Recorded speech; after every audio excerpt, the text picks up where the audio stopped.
Hi there, and welcome to Ian's Engage channel. I'm Ian. Here we are approaching the end of May, and it's time to talk new arrivals again. There's lots to get through this month, so let's get on with it.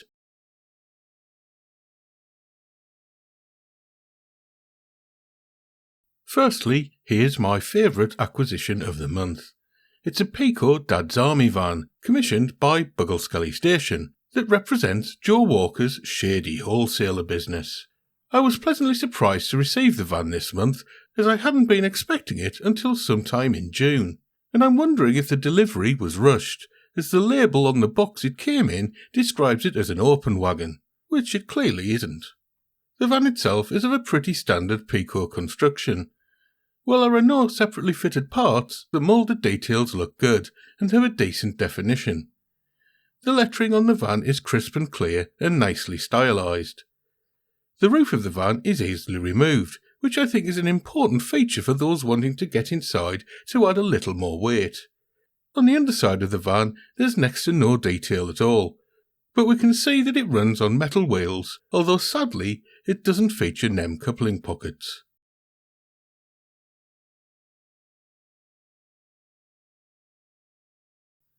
It's been a while since I featured a private owner wagon in the new arrivals video, but this Graeme Farish 8-plank Ketton cement wagon really caught my eye. I think the factory weathering on the wagon is excellent, and is really convincing, making it look like the wagon has just been hauled out of a cement works. Below the weathering we have the usual good standard of Graeme Farish moulded detail, with planks, straps and rivets all being represented. The underframe details are also good, with axle boxes, springs and brakes all being incorporated within the frame. Underneath the wagon we can see that there is minimal detail. The wagon runs on metal wheels, but I don't think it has NEM coupling pockets, although it looks like the coupling should be removable, so I may be wrong about that.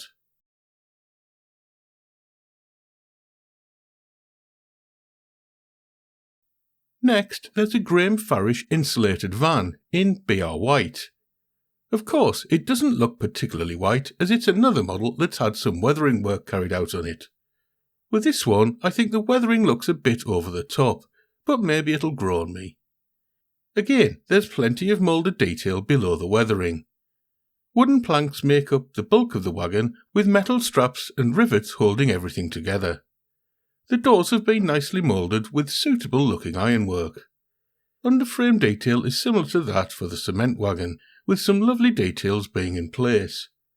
Again, under the wagon, details are sparse, with metal wheels being present while NEM coupling pockets aren't.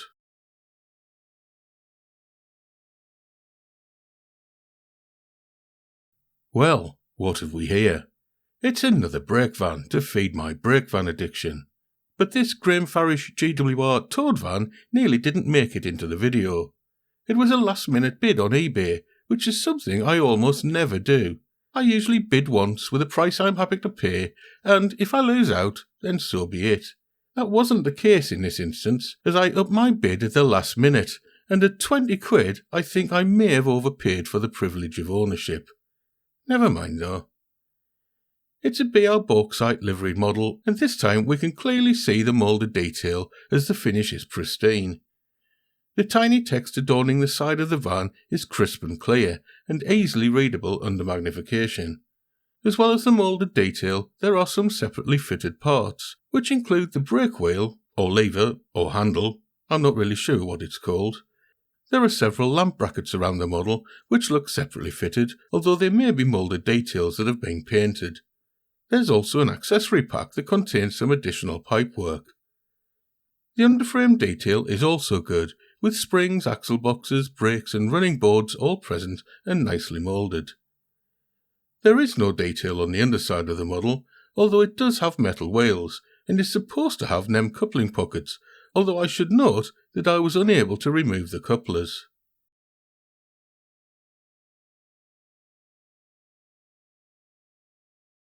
Next up is a Graeme Farish SceneCraft single-track tunnel portal.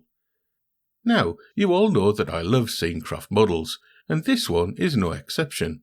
The fine resin casting details are up to the usual high standards, and the hand-painted weathering really highlights those details.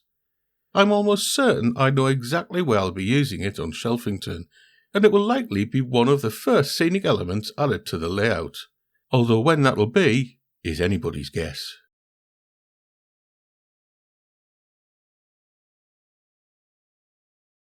The next new arrivals are a couple of sets of Little People from Graeme Farish. Both were obtained second-hand for less than a tenner, but both sets look as good as new. The first is a set of 1950s train crew, which I'm hoping to add to the footplate of Flying Scotsman and Sir Nigel Gresley, if they'll fit in beside the tender drive shaft mechanism. Otherwise I'll fit them to my 5MT and the upcoming V2. The second set is a set of station staff.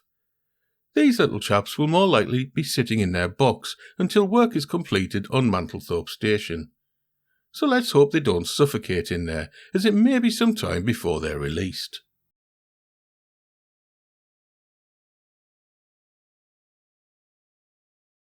Next, I couldn't resist picking up a Hornby HM7000 Next 18 sound decoder.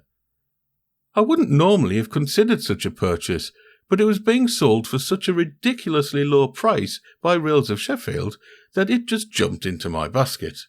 As well as the decoder, there's a speaker in the box, and there's also an enclosure for the speaker that you can build that comes on a plastic sprue. The decoder has a Bluetooth interface, meaning you can connect to it via the Hornby app. This allows you to control the loco, transfer sounds and change CV values. However, as the decoder is NMRA compliant, it can also be used as a standard DCC decoder, although you'll need the app to load sounds onto it. It's a big decoder though. Even though it adheres to the NMRA electronic standards for an X18 decoder, it doesn't comply with the size requirements, meaning it won't fit into all Next 18 decoder sockets, even in 00 scale locos. I'm not completely sure how I'm going to get it to fit into an N-gauge loco, but rest assured I'll try my best. The incredibly low price begs the question I've been asking for quite some time now. Why are sound decoders so expensive? Because apparently they don't need to be.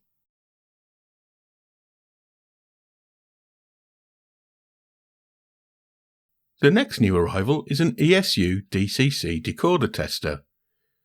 I purchased this primarily so I can test a decoder should one of my locos stop running, as in the case of my Class 50, which just stopped working between running sessions. The unit is capable of testing lots of different decoder types, including 6-pin and Next 18, which are the most common decoders in use in N-scale locos at the moment in the UK. It incorporates a series of LED lights, a coreless motor with flywheel, and a built-in speaker that should react appropriately to decoder commands, informing you as to whether or not the decoder is functioning correctly. I'm very much looking forward to using it to help me track down the fault with my Class 50 and problems I have with any other locos in the future.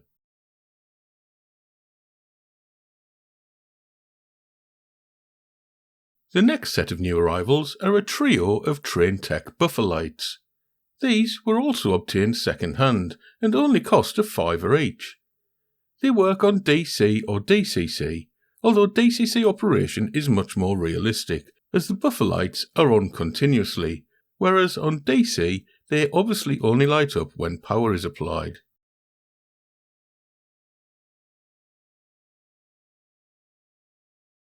Next we have a pulse width modulation motor control module. I picked this up because I became curious as to why a loco operating on DCC would run better at low speeds than when running on DC. To cut a long story short, when running on DCC, the track voltage is converted to a PWM signal, and this is what's used to power the motor. So I thought I'd experiment. The theory being that if I provide a PWM signal direct to the rails, then a loco configured to run on DC should crawl equally as well as it would when running on DCC. I guess we'll find out if I ever get around to building it into a controller.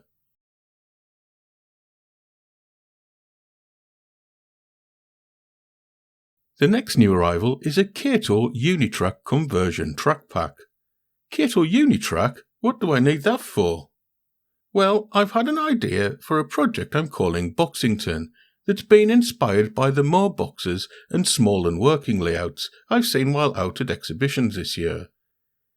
It's in the embryonic stages of planning at the moment, but it will be a very small layout located in something like an A3 size box file. The idea being is that I'll be able to use it to hone my scenic skills while I grapple with the track laying on Shelfington. So watch this space for future updates.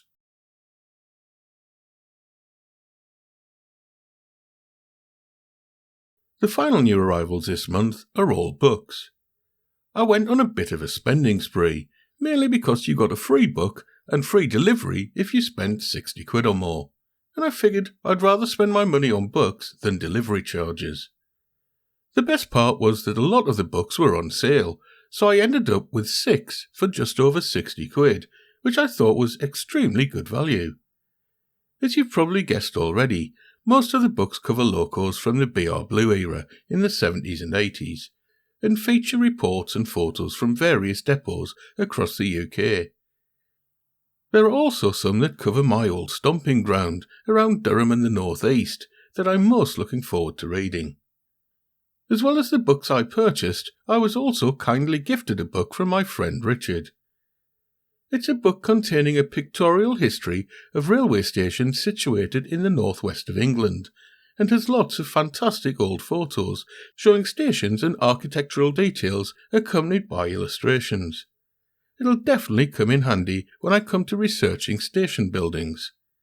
So thanks, Richard, it was very thoughtful of you.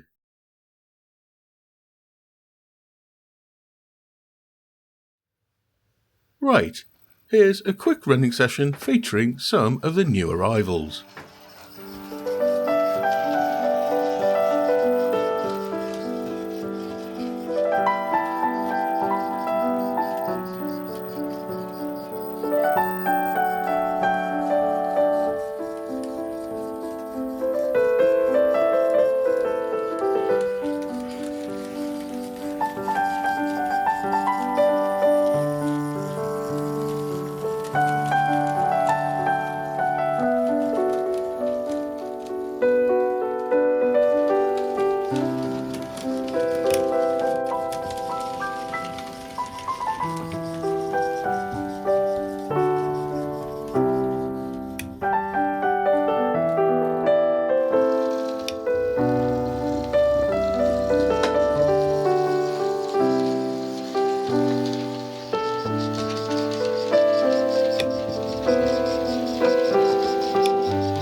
Okay, so that's about it for this update. I absolutely love the weathering job performed on the 8-plank private owner wagon. It really does look like it's come straight out of a cement works. The Joe Walker box van is an excellent addition to the Dad's Army set of wagons and has to be my favourite purchase this month. Unfortunately, I wasn't as enamoured by the weathering on the BR White insulated van, but maybe it'll grow on me.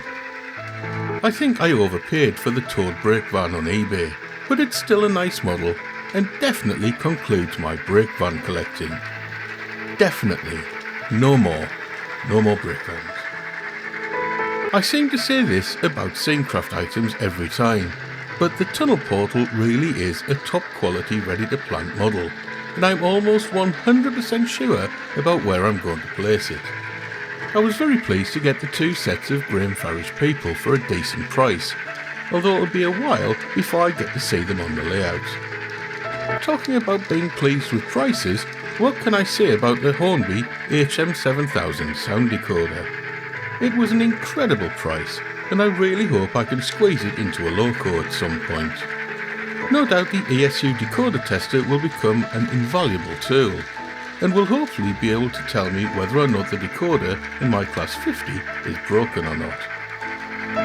The TrainTech buffer lights were a fantastic find and will eventually look great on the layout when situated next to the right sort of buffer stop. I really bought the pulse width modulation motor controller on a whim in order to perform an experiment that I didn't really need to perform. As such, I may end up not using it, but if I do, I'll definitely document what I get up to and share it. I don't really want to say too much about the project I have in mind for the Kato Unrak, other than it's called Boxington. Enough said. I think I've now got enough books to keep me busy reading for the next couple of years. As well as them all hopefully being a good read, I'm also hoping they'll be full of inspiration for things such as scratch building, weathering, station design and depot layout. So, do you have any of the items I've shown in this video? And if so, what have your experiences been with them? Good or bad, let me know what you think. Alternatively, if you got any hints, tips, useful tools or techniques to pass on to a fellow engaged modeller, or if you simply want to say hello, then please do so in the comment section. Anything and everything you've got to say will be greatly appreciated. In the meantime, thanks ever so much for watching. Hopefully there'll be more new arrivals to report on in the coming months. Bye.